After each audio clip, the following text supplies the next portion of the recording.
Efésios.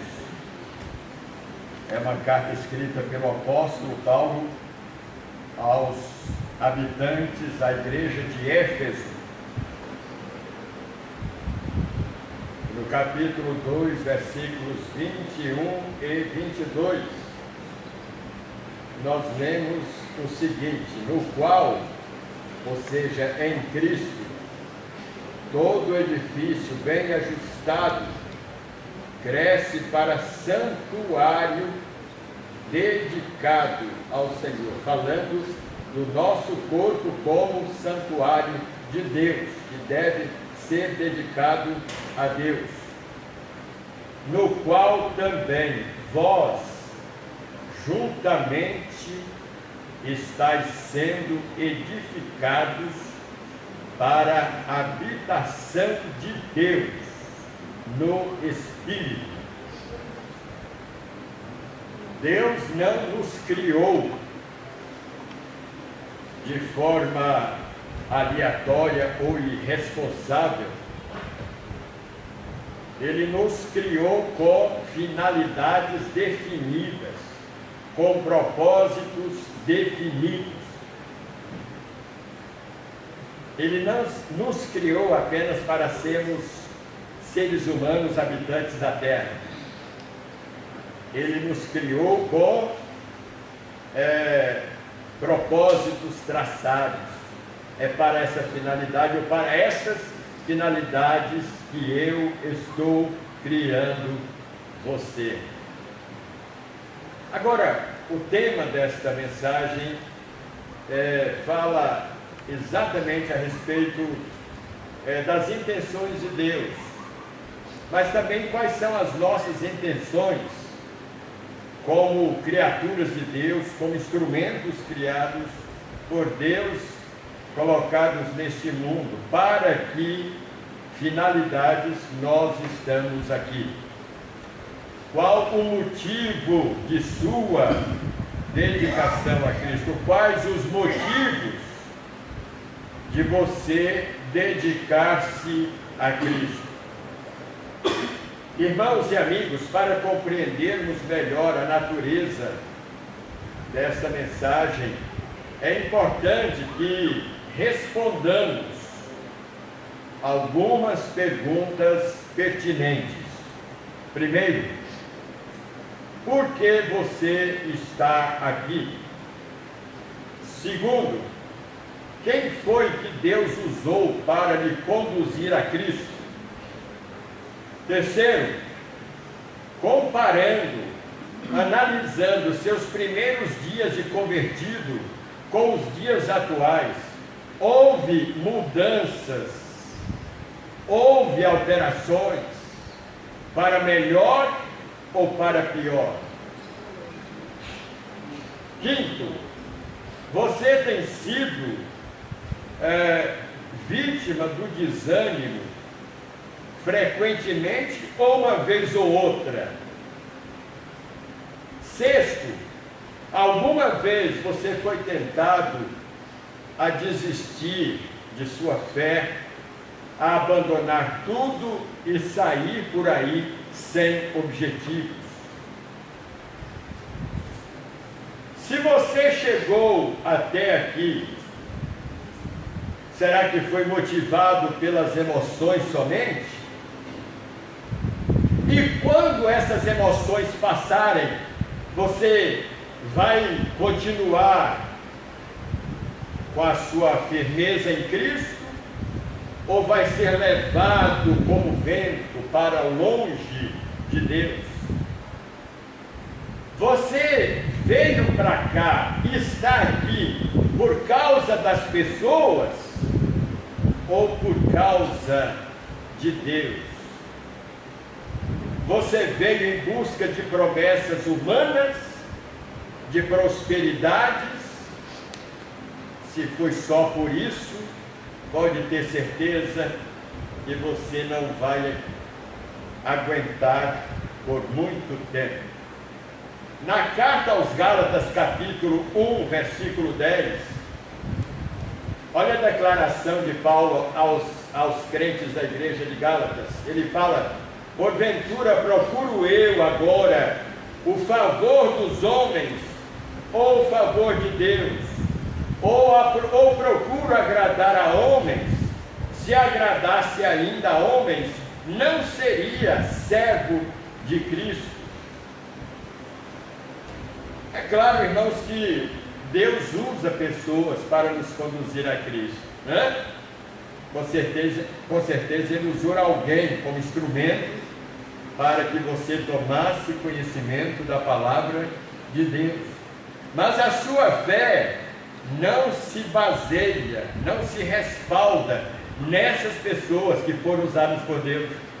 Elas foram simples instrumentos nas mãos de Deus, mas elas saíram de cena para que você continue a sua caminhada, ande com seus próprios pés e não se baseie em impressões humanas, mas o seu coração deve estar firmado nas promessas de Deus. Tem pessoas que estão na igreja por causa do pastor e não por causa de Cristo. Tem pessoas que estão na igreja porque a família está na igreja. Pessoas que, enquanto alguém da família se dedica a algum ministério, elas estão ali juntas, trabalhando para apoiar o seu parente. Outras querem fazer alguma coisa na igreja, não visando o progresso do trabalho e a glória de Deus, ou glorificar a Cristo com o seu dom ou seu talento, mas estão fazendo isso para receberem elogios e aplausos.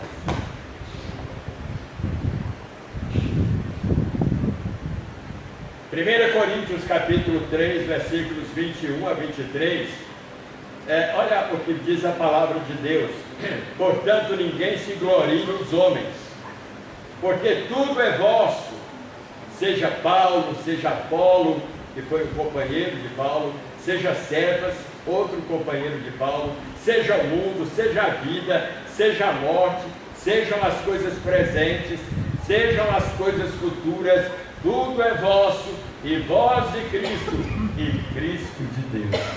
Irmãos, no fim tudo passa, no fim tudo acaba, mas Cristo permanece.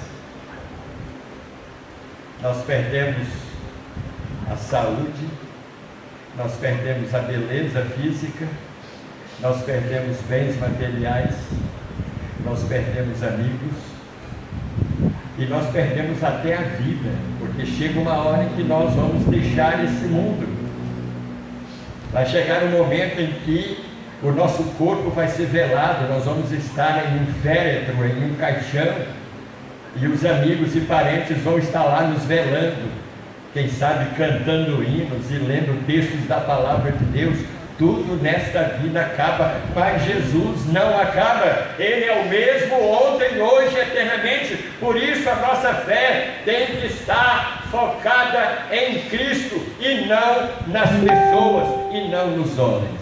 Amém? Amém. Amém.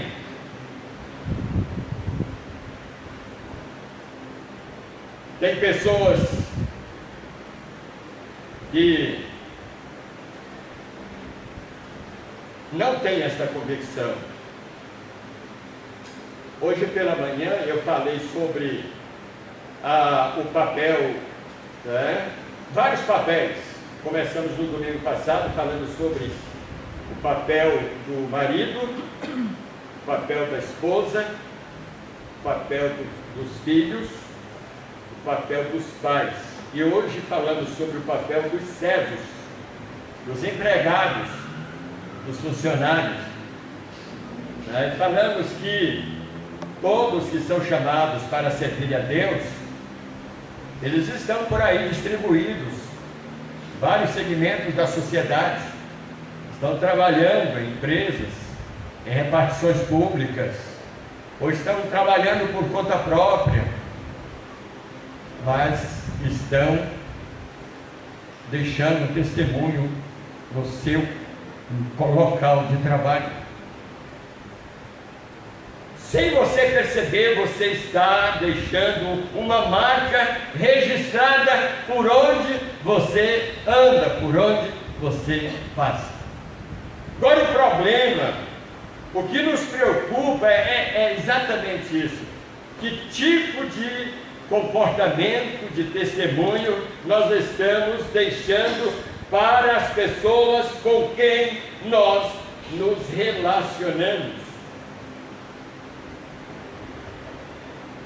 Na carta aos Colossenses, capítulo 3, versículo 22, há uma recomendação de Paulo aos servos. Novamente, ele fala: servos, obedecei em tudo ao vosso Senhor, segundo a carne, não servindo apenas sob vigilância, visando tão somente agradar homens ou receber uma promoção no final do mês, mas tem que fazer isso com singeleza de coração, temendo ao Senhor.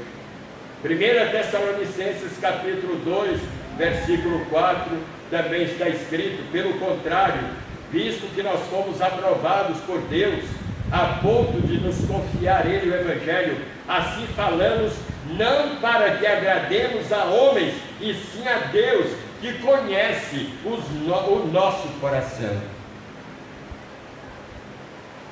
Quantas vezes nos decepcionamos com certas pessoas que nós não conhecemos, e quando passamos a conhecê-las, as impressões são outras, porque não era aquilo que nós imaginávamos, nos decepcionamos muitas vezes. Algumas vezes nós até agradecemos a Deus pela oportunidade de termos conhecido certas pessoas, como foi bom fazer amizade com essas pessoas, mas outras vezes nos decepcionamos, porque nós imaginávamos uma coisa a respeito daquela pessoa e depois era totalmente diferente. Meus irmãos, ainda bem que Deus não comete esse erro, porque Ele é onisciente. De cara Ele já sabe quem nós somos. Não precisa Deus passar um tempo conosco para nos conhecer, como acontece com as relações humanas. Os antigos diziam que para você conhecer bem uma pessoa, você tem que comer sal com ela durante um ano, o amor mais ou menos, não é? Mas Deus não corre esse risco, Ele não tem esse problema, não enfrenta esse problema que nós enfrentamos, porque Deus conhece os nossos corações, Ele conhece o nosso interior, porque fomos criados por Ele, Ele conhece nossas entranhas, Ele conhece nosso íntimo, Ele conhece nossos pensamentos. Antes mesmo dos pensamentos chegarem à nossa cabeça, Ele já sabe o que nós vamos pensar. Nós podemos enganar as pessoas, mas não podemos enganar a Deus.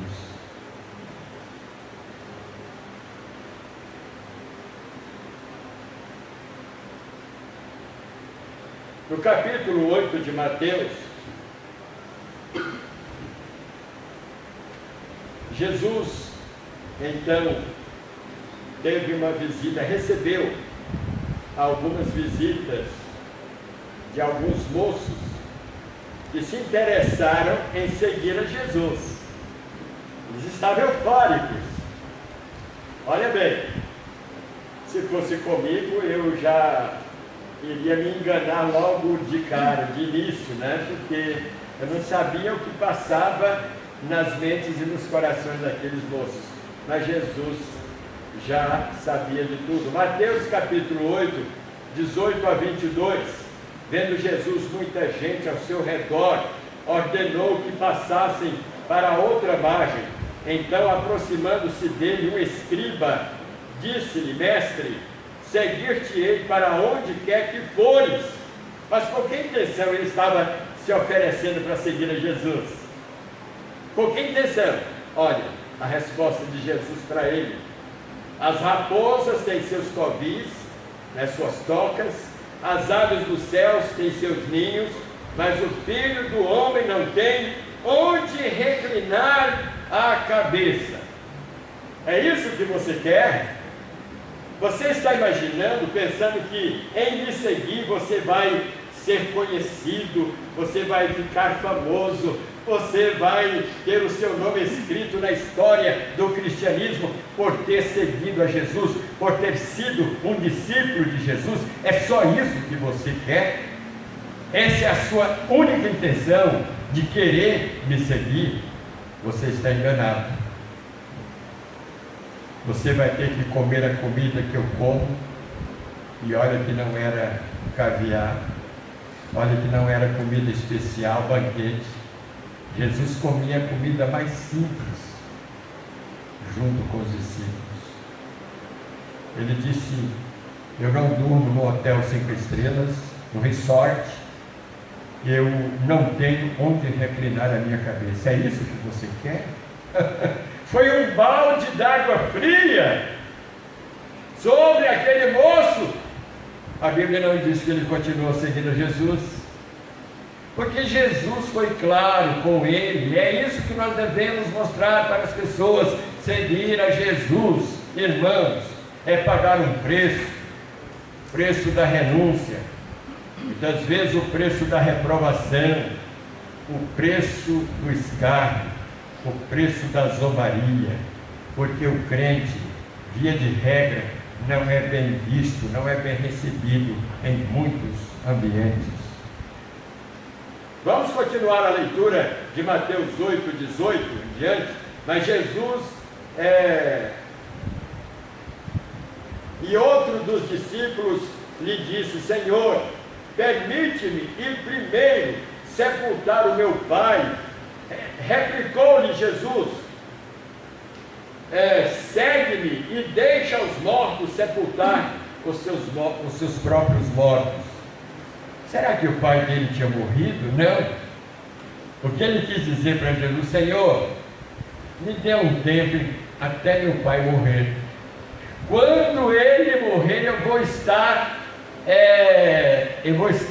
isento da minha responsabilidade de filho, de cuidar dos idosos, né? Como filho mais velho, como primogênito, eu tenho essa responsabilidade.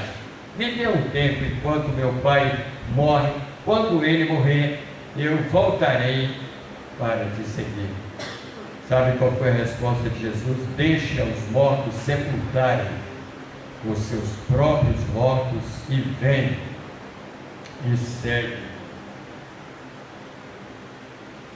Mateus capítulo 19, 21 e 22, disse-lhe Jesus, falando àquele jovem rico: se queres ser perfeito, vai, vende os teus bens, distribua com os pobres, e terás um tesouro no céu, depois vem e segue-me.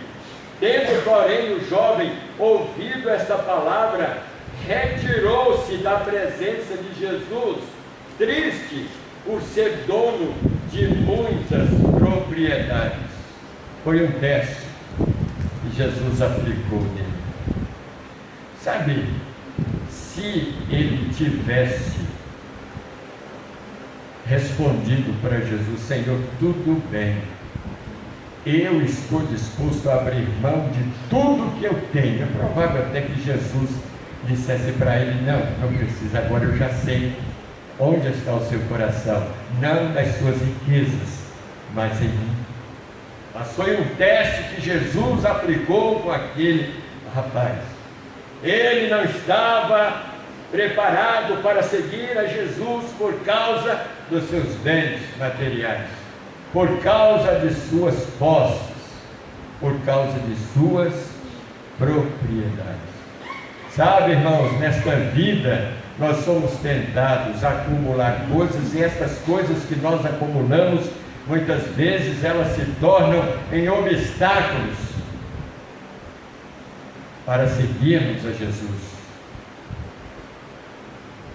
Eu vi uma ilustração de um jovem que por um período de sua vida ele foi pobre, mas era um jovem fiel, integrado na igreja, cooperador, ativo, ajudava em muitas atividades da igreja. Ele tinha tempo para dedicar-se às coisas de Deus, mas ele foi trabalhando e foi conseguindo ganhar, enriquecer-se, e ele foi progredindo na vida e tornou-se um grande empresário, dono de muitos bens e de muitas propriedades. E de repente ele começou a faltar aos cultos da igreja, porque ele não tinha tempo, ele precisava atender à demanda de suas responsabilidades, dos seus bens adquiridos.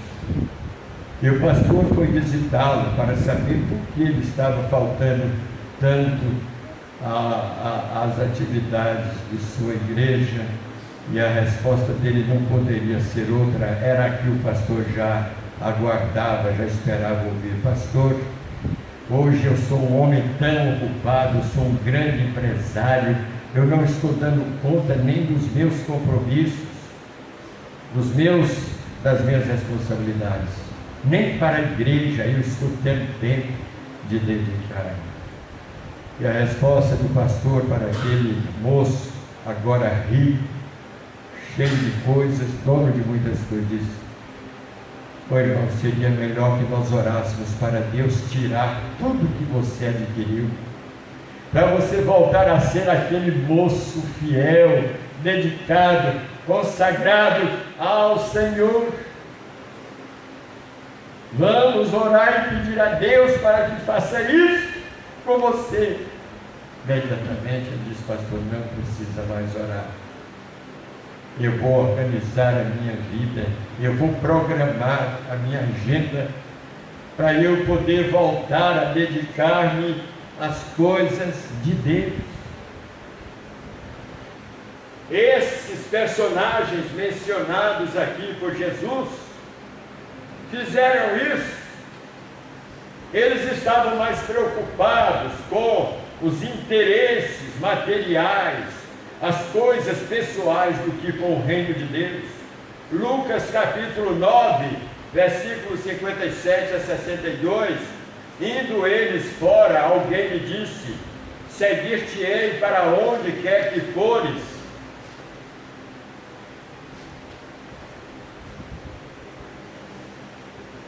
Aquele texto mesmo que nós lemos, né? E Jesus então lhe responde para aquele moço: as raposas tinham morada, os pássaros tinham lugares para dormir, mas o Filho do Homem não tinha onde reclinar a sua cabeça. Nós temos no Velho Testamento a figura de Noé, o patriarca Noé. Ele ficou conhecido como pregoeiro da justiça quando o povo começou a entender a finalidade dos seus apelos. Quando ele, com aquelas ferramentas rudimentares, começou a construir uma grande arca. E ele, na medida em que começava a trabalhar, a fazer aquela obra, as pessoas que passavam por ele, ao invés de se oferecerem para ajudá-lo,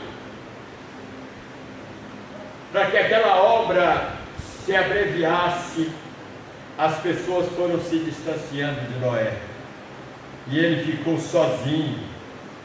E não somente só, mas as pessoas que passavam por ele o escarneciam e até o ameaçavam, porque achavam que Noé tinha perdido a cabeça ou estava esclerosado, e tomou a decisão de construir uma grande arca numa época em que não chovia, não era comum a incidência de chuva.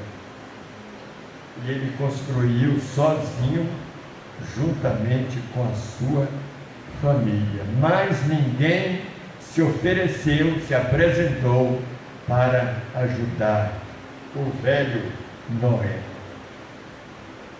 Sabe o que aconteceu?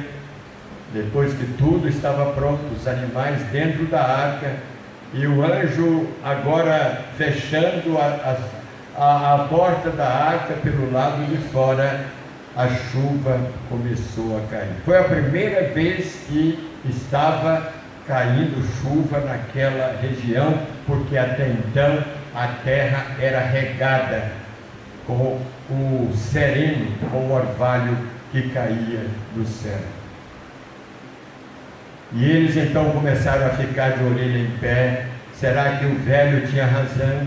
Será que ele estava falando a verdade? Não, vamos esperar. De repente essa chuva vai passar. E a mensagem do velho Noé não passava de uma simples ameaça. Mas não foi o que aconteceu. As chuvas foram caindo torrencialmente, de forma abundante, e duraram 40 dias e 40 noites, e as pessoas batiam na porta da arca para que Noé abrisse, mas se ele abrisse, toda aquela gente ia naufragar, o peso da arca iria afundar e perderia tudo que Noé tinha construído, tinha adquirido. A oportunidade era enquanto a mensagem estava sendo pregada por Noé. E outra coisa, e se aquela gente tivesse crido na mensagem de Noé, Deus não teria mandado dilúvio sobre a terra. Ele se arrependeria do que tinha prometido e desfaria ou deixaria de lado o projeto da construção da arca. Mas toda aquela gente zombou, desprezou a mensagem do velho Noé. Nós temos o exemplo da figura da pessoa de Abraão. O grau de dedicação deste homem chegou ao máximo, porque Deus esperou que o casal Abraão e Sara chegassem à idade avançada, para fazer a promessa de um filho, para fazer com que esse filho nascesse na sua velhice, contrariando todas as leis da biologia e da ciência. E Deus faz isso, porque Ele é Deus dos impossíveis, Ele é o Deus das coisas impossíveis. Então Ele prometeu para Abraão um filho, e no tempo certo, esse filho nasceu. E quando chegou a uma certa idade na sua infância, Deus chega para Abraão e pede aquele filho como sacrifício. Abraão, ofereça-me Isaque como sacrifício no Monte Moriá. Para um pai que tinha um filho único, e além do mais, o filho da velhice, era um pedido que cortava o coração, que poderia deixar Abraão e Sara angustiados. Mas que Deus é esse? Nos promete um filho e faria desse filho uma grande nação, como as estrelas do céu e como a areia que está no mar. E agora ele vem e pede esse filho como sacrifício. Mas sabe que essa dúvida não passou pela cabeça de Abraão. Prontamente ele prepara todos os ingredientes, as ferramentas e todo o material necessário para o sacrifício, e toma o seu filho, e pega o seu filho e se dirige para o lugar indicado por Deus para o sacrifício. E chegando lá, Abraão fez exatamente como Deus ordenou, como Deus pediu. Ele colocou a lenha no altar, ele acendeu aquele fogo do altar, ele pegou o cutelo, a ferramenta para sacrificar o seu filho, e na hora em que ele decide degolar o filho como sacrifício, o anjo de Deus interfere e segura a mão de Abraão e diz: não faças tal coisa, porque agora eu sei que tu temes a Deus. Meus irmãos, esse foi o grau de dedicação maior que nós podemos ver na vida de Abraão. Mas eu gostaria de saber qual é o grau de dedicação que você tem demonstrado para com Deus na sua vida cristã. O que é que Deus tem pedido para você como crente? Que você não tem feito, não tem prometido, não tem cumprido?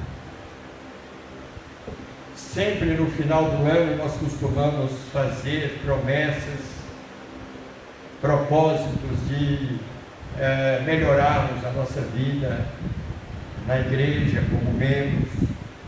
Nós fazemos propósitos para outras finalidades em nossa vida pessoal. Muitas vezes cumprimos aquilo que diz respeito aos nossos interesses pessoais, mas os compromissos, as promessas que fazemos em relação às coisas de Deus, nós deixamos no esquecimento, nós deixamos para trás. O apóstolo Paulo foi um homem dedicado, destemido, a ponto de não amar a sua própria vida por amor a Cristo. No capítulo 3 da carta aos Filipenses, versículos 7 e 8, ele declara assim: mas o que para mim era lucro, era vantajoso, era ganho, isto eu considerei como perda, e perda aqui é sinal de prejuízo. Eu tive prejuízo, eu preferi abrir mão daquelas coisas que para a minha vida seriam vantajosas, coisas materiais. Sim, deveras considero tudo como perda, por causa da sublimidade do conhecimento de Cristo Jesus, meu Senhor, por amor do qual perdi todas as coisas e as considero como esterco, como refúgio para ganhar a Cristo. Irmãos, Jesus vai voltar. E pelo que está acontecendo em nossos dias, não temos dúvidas de que a volta de Jesus pode acontecer a qualquer momento. Mas a minha pergunta para você é essa: se Jesus voltasse agora, antes de meia-noite, você estaria preparado, em condições de subir com Ele? A sua vida cristã está em ordem com Deus? A sua comunhão com Deus está atualizada, está em dia? Ou você deixou isso para trás por causa dos interesses, por causa dos prazeres, por causa das amizades, por causa do mundo? Que ingratidão! Se Jesus continua sendo fiel até agora, e Ele continuará fiel até o fim, por que nós vamos cometer esta injustiça com Ele? Quantos que antes eram fiéis e consagrados ao Senhor, hoje estão vivendo uma vida totalmente descontextualizada, uma vida fora dos parâmetros, fora da vontade de Deus. Você já deixou de orar, não ora mais como orava antes? Você deixou de ler a palavra de Deus e de meditar na Bíblia como meditava há uns anos atrás? Você deixou de ser fiel na sua comunhão com Deus como você o foi há algum tempo atrás? Olha, tudo isso é ingratidão. E Deus está, nesta noite, dizendo para você que se Jesus voltar hoje, a sua vida não está em ordem com Ele, e você vai chorar lágrimas de arrependimento, mas isso pode ser tarde demais. Por que não dedicar-se a Jesus enquanto há tempo? Hoje eu falava na classe dos adolescentes, dos jovens, lá embaixo, graças a Deus, a classe está reativando a cada domingo, hoje tivemos 4. Eu disse, eu me converti aos 10 anos de idade. Aos 11 anos eu já preguei a primeira mensagem, de tão pequeno que era, o pastor teve que colocar um estrado, um banco para eu subir, e de cima desse estrado eu preguei na simplicidade da minha idade, de 11 anos, eu preguei pela primeira vez. Durante todos estes anos de convertido, muitas coisas aconteceram para que eu me apostatasse da minha fé, eu abandonasse o meu Deus. Não porque os meus pais chegaram para mim e disseram, olha, nós estamos de olho em você, não. Mas por uma questão de compromisso, de amor por Cristo, de responsabilidade, com aquela decisão que um dia eu tomei de ser um discípulo de Cristo. Até hoje, eu não me arrependi da decisão que eu tomei. Porque, como disse Paulo, faço minhas as palavras de Paulo, eu sei quem tenho crido. Estou certo de que Ele é poderoso para guardar o meu depósito, a minha recompensa, até o dia final. Se você tem sofrido por amor a Cristo, alegre-se por causa disso. Se você tem sido perseguido por causa da justiça, por causa do nome de Cristo, tenha certeza que você será recompensado por isso. Se as pessoas não compreendem a sua fé, não entendem a sua fé, não tem problema. O importante é que Deus conhece o seu coração. Ele sabe que você tem desejo de segui-lo, de ser fiel a Ele, e Ele vai honrar a sua fidelidade. Ele vai estar com você, Ele vai renovar as suas forças, Ele vai aumentar a sua fé, Ele vai lhe dar alegria, e você vai ser um crente de louvor, de gratidão, e você vai expressar para Deus a gratidão por Ele estar sendo o Senhor de sua vida e fazendo a obra em seu coração, em sua vida, a ponto de você não querer desistir, de você não querer voltar atrás. Qual é o grau da sua dedicação a Cristo? Tem diminuído? Tem minguado? Já acabou? Ou você continua crescendo? Ou você continua olhando para o alvo? Ou você continua com esse santo propósito de ser fiel ao Senhor até a volta de Jesus Cristo? Mas você que ainda não fez uma decisão, conhece a verdade, o que é que está esperando? O tempo está passando. Esse tempo que você está perdendo poderia ser aproveitado na obra de Deus. Deus quer usar a sua vida hoje. Não deixe passar mais um dia. Coloque-se hoje nas mãos do Senhor, entregue-se nas mãos dele e diga: Senhor, usa-me, eu quero ser um servo fiel, eu quero ser um servo obediente. Qual o grau de sua dedicação a Jesus Cristo? Eu pergunto para você, e com esta pergunta eu quero encerrar por aqui, mas eu gostaria que você não saísse daqui do mesmo jeito que entrou, porque você pode chegar no umbral daquela porta e no momento em que pisar lá fora, algo pode acontecer com a sua vida, ou Jesus voltar, ou você cair morto, como tem acontecido com tantas pessoas, inesperadamente, achando que tinha uma saúde, não é? Tudo em dia na sua saúde, e inesperadamente, surpreendentemente, caíram mortos. E a morte não escolhe idade, não é? A morte não escolhe idade.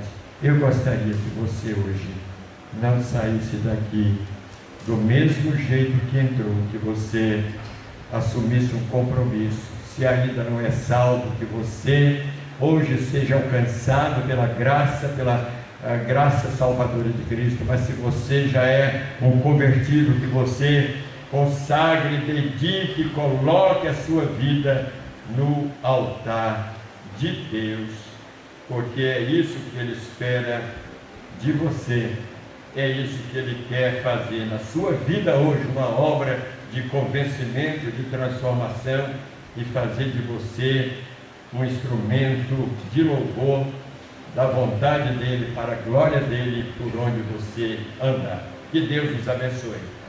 Amém. Amém. Vamos cantar o hino 466, 466.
Não sou eu que apelo ao seu coração, é o Espírito Santo de Deus. Por isso a palavra é pregada, enquanto essa palavra é transmitida, o Espírito trabalha nos corações. O nosso desejo é que você se torne um discípulo de Cristo, um seguidor de Cristo. Os dias estão passando, os meses, as semanas, os anos, e nada você faz por Cristo. O que é que você um dia irá apresentar a Ele quando chegar na presença dele? Eu gostaria que, se alguém aqui com esse propósito, esse desejo de começar este ano, ainda estamos no mês de janeiro, colocando a sua vida no altar de Deus, nas mãos de Deus, enquanto cantamos a última estrofe, venha até a frente, eu gostaria de orar por você. Não constrangido pelo meu apelo, mas constrangido pela voz do Espírito Santo de Deus. Vamos cantar a última estrofe. Se alguém, pastor, ore por mim, eu estou disposto a colocar a minha vida nas mãos do Senhor para servi-lo. Já chega, já tenho feito muito a vontade de Satanás, agora eu quero fazer a vontade de Deus. Venha, venha.